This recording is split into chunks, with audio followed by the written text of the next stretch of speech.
हो गई हैं। देखिए रिपोर्ट।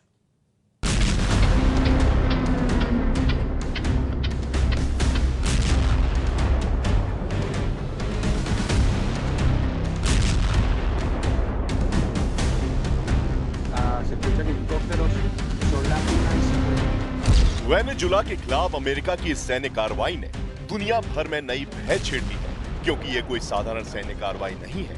ये एक ऐसा ऑपरेशन है जिसने दुनिया की कूटनीति, अंतर्राष्ट्रीय कानून और संप्रभुता की परिभाषा को झकझोर कर रख दिया है।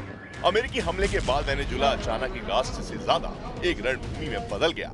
कराकास की सड़कों पर अंधेरा, बिजली गुल और सत्ता का केंद्र हिल चुका है। जिस राष्ट्रपति को सालों से अमेरिका अपनी मोस्ट वांटेड लिस्ट में रखे था, वो अब अमेरिकी हिरासत में है। इस एक घटना ने समर्थकों में जश्न, विरोधियों में गुस्सा और दुनिया में डर पैदा कर दिया है।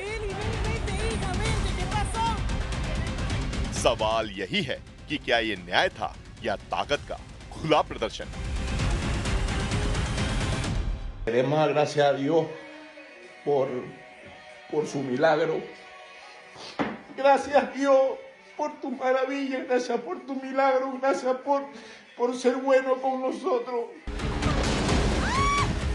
अमेरिकी कार्रवाई के बाद कराकास में हालात तेजी से बिगड़े। ला यागुआर इलाके में एक शॉपिंग सेंटर में लूटपाट की घटनाएं सामने आई। टूटी दुकानों, बिखरे सामान और डरे हुए नागरिकों ने साफ कर दिया कि सत्ता के हटते ही जमीन पर क्या होता है। सुरक्षा बल नजर आए, लेकिन नियंत्रण कमजोर दिखा। लोगों में डर था कि अब आदेश कौन देगा और सुरक्षा कौन करेगा। मादुरो की गिरफ्तारी ने सिर्फ सरकार नहीं गिराई, बल्कि रोजमर्रा की व्यवस्था को भी झकझोर दिया। वेनेजुला उस मोड़ पर खड़ा है जहां अराजकता और बदलाव आमने सामने है।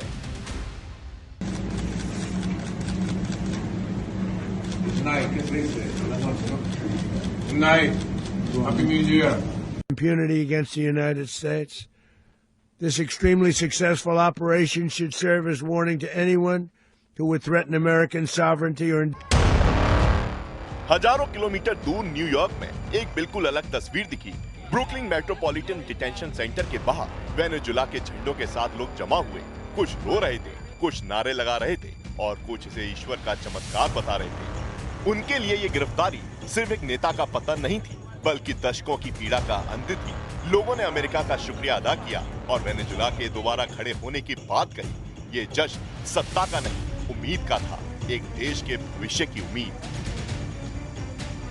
The people in here they already have freedom and they think that they know better than all these people that came from Venezuela. लेकिन इस ऑपरेशन पर सवाल भी उतने ही तेज हैं। व्हाइट हाउस के बाहर विरोध प्रदर्शन हुए, नारे लगे कि अमेरिका दुनिया के लिए सबसे बड़ा खतरा बनता जा रहा है। भारत के सांसद शशि थरूर ने कहा कि अंतर्राष्ट्रीय कानून और संयुक्त राष्ट्र चार्टर लगातार तोड़े जा रहे हैं। उनके शब्दों में, आज दुनिया में कानून नहीं, ताकत का शासन चल रहा है। इस वक्त वेनेजुला सिर्फ एक देश नहीं, बल्कि वैश्विक शांति संतुलन की सबसे बड़ी परीक्षा बन चुका है। मादुरो की गिरफ्तारी ने तानाशाही, न्याय और संप्रभुता की बहस को आमने सामने खड़ा कर दिया है। कुछ इसे दमन के अंत की शुरुआत मान रहे हैं, तो कुछ इसे अंतर्राष्ट्रीय कानून की खुली अवहेलना। सवाल अब मादुरो का नहीं, उस दुनिया का है जहां फैसले अदालतों से नहीं, सैन्य ताकत से तय होते हैं।